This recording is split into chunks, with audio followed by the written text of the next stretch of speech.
Wasn't that an exciting M5 World Championship? From history being made by players like Few and FlipTZ becoming world champions twice, to a huge heartbreak for all the Indonesian fans, my guy Kairi just could not hold back his tears. Let's analyze this epic roller coaster of a game, the M5 Grand Finals. Hi guys, Kazuki here, and in this video we will break down and analyze all the things that led to Onic's loss. As you have already seen in my previous video where I exposed all the team strategies, if you haven't checked it out, I highly recommend doing so now to enjoy this video even more. Without discussing much about the previous games which led to 3-3 between EpiBrain and Onic ID, due to the length, let's jump straight into the ultimate decider of the match, Game 7. Right off the bat, EpiBrain decided to limit Gila Sans and CW who were the carries in the last game. Whereas we see Matilda Nolan and Guinevere getting banned from Onic's side and Joy Novidia and 1-1 from EpiBrain's side.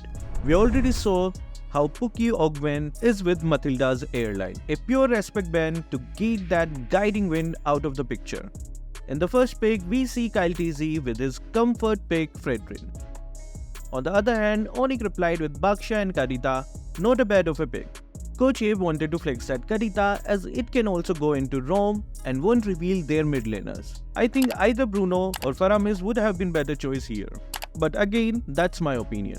EpiBrain took the chances and locked in Faramis and Brody. A very strong pick here. We had already seen in previous games how deadly Super Marco is with Brody. Plus Few on the Faramis just doesn't let anyone die. This was instantly answered by Tarizla, a signature pick from Boots. From the picks, it looked like Onic wanted to have a strong front line here, who can catch multiple heroes as they are supposed to pile up in Faramis' ultimate. In the second round of bans, Onic took out Thamus and Rogue to avoid those bush checkers for Karita. Also seeing how FlipTZ is a monster with Thamus. From EpiBrain's side, we see God and Lilia banned. It looked like EpiBrain knew that the Karita pick was actually a ROM. So they decided to ban Sans comfort pick, limiting him to either Valentina or unconventional mid-mages in the meta. A one step ahead move to EpiBrain. In the second phase of picks, we see Eve and Claude. CW with Claude in Game 6 was just a menace and can be relied upon in the late game. And I think Coach Abe added in that slows and AoE from Eve to make that lineup complement each other. But personally, I think if they were going for this draft, Farsa would be a better choice. What do you think, which hero best fits in this situation? As for EpiBrain, we see Khalid and Edith as very strong picks. Because of Khalid's early game potential and faster rotation along lanes than that of Tarizla. And Edith for her pick-off potential by chain CCing them. And with that, we begin the decider game of M5 World Championship. The game started normally, with EpiBrain not playing aggressively and focusing on getting to level 4. FlipTZ using his early game advantages rotates around the lanes too fast, while the roamers from both sides try to give reason to both the gold laners. Kairi on that Baksha is known for quick jungle clearings and fast rotation from shield unity, using the retreat to Fredrin, not letting him to get level 4, so he has to go around the map to clear the other jungle creep.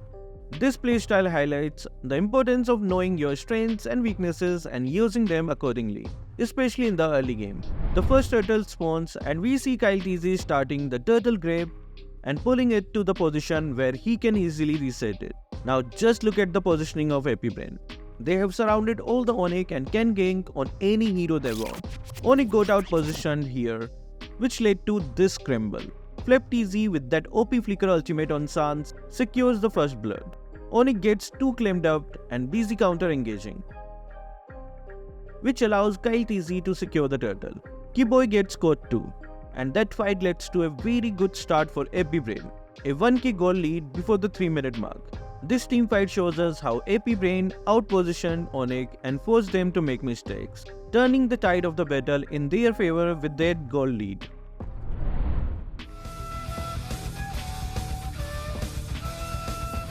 In the next 1.5 minutes, nothing major happens except the time when Boots was almost caught but gets saved by Sans ultimate. The second turtle is about to spawn and we see both teams rotating fast to the turtle area. Kyle TZ starts a turtle grab and AP Brain start to zone out Onic. Meanwhile, off camera, Master Ogwen gets taken by Kiboy and Flip TZ secures the turtle. Kairi does a quick maneuver to safety, and with that, AP Brain manages to compensate for Ogwen's death and keep the goal lead in their favor. The game moves on and we hit the 5-minute 32-second mark and a major fight breaks out. Few gets caught off position and his teammates come to his cover. They catch Kairi and try to finish him off. But thanks to Kiboy with his gorgeous 2-1-3 combo, they turn the tides of the battle to their side.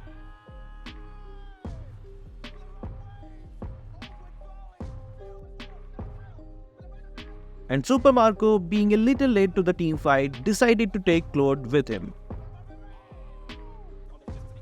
And now this was a utterly chaotic team fight, wasn't it? This should have turned Onic's morale and momentum, and it actually kind of did. They were motivated to take team fights, but they couldn't win any of the following.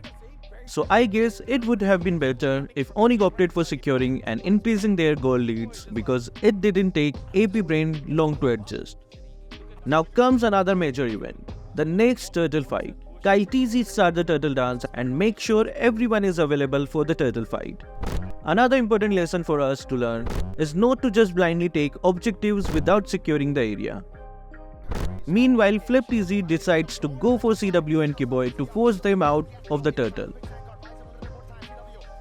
The job of EXP laner number 2456 is to try to gank backlines and zone them away in team fights. All the pro EXP laners will agree in the comment section.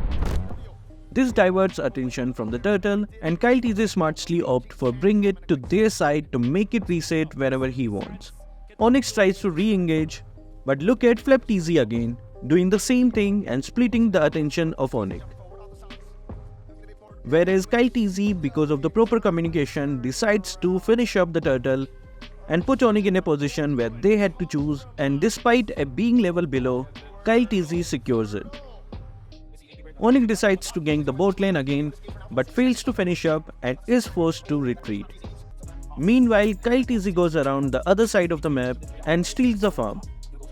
These last few fights were where Onic's momentum again broke down, and they started making some minute mistakes, but AP Brain just capitalized on them. I highlighted this point in our previous video, capitalizing on the other team's mistake. Onic is forced to retreat from that area, allowing Super Macro to destroy the turret, a beautiful macro play from AP Brain.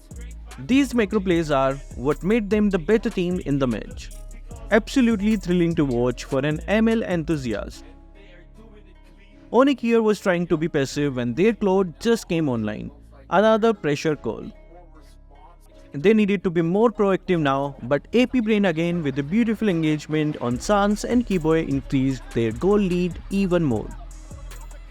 And if you mark the timer, the Lord is also going to spawn. So I will say this fight is where AP Brain started to dominate. They go for the Lord, where Few, my main, zones Kairi away and forces him to stay out of the area for the Lord take.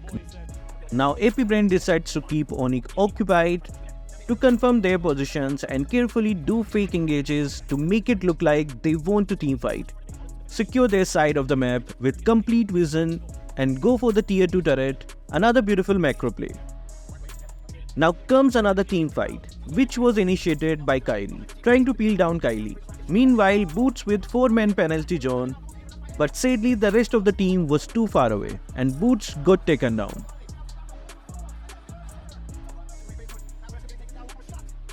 Everything started to crumble down for Onic as Kairi is denied his farms, and AP Brain's lead just keep increasing. Kyle TZ starts the Lord dance. Meanwhile, Kairi enters the death bush and dies. Boots on the way to his cover also gets caught and use ultimate to retreat down with Sans, using his ultimate to zone out, but AP Brain realizes that they can go in for the fight and decides to commit now and take down Sans. Now Onic were 2 down and there was one-way minions in the mid, and coming from the bot lane, AP Brain decides it was their window and went for it. Boots desperately trying to stop those minions got taken down and Kiboy 2 almost. Super Marco just doing late game Brody things and finishing the base in 2 seconds. And with that, Epic Brain becomes the M5 World Champion. Now, that was the performance of a champion, isn't it? The main reason for the Sky King Dream run to end was because of these macro plays and calculated team fights from AP Brain's side, which just forced Onic to make mistakes, and AP Brain made sure to make the most out of them. So did you like this detailed analysis of the final match of M5, or would you prefer just the highlights of the matches? Feel free to share your opinions and let's grow together, and also do not forget to check my comeback in our gaming channel. That will be all for this video. Thank you guys for watching. Keep supporting Kazuki Official.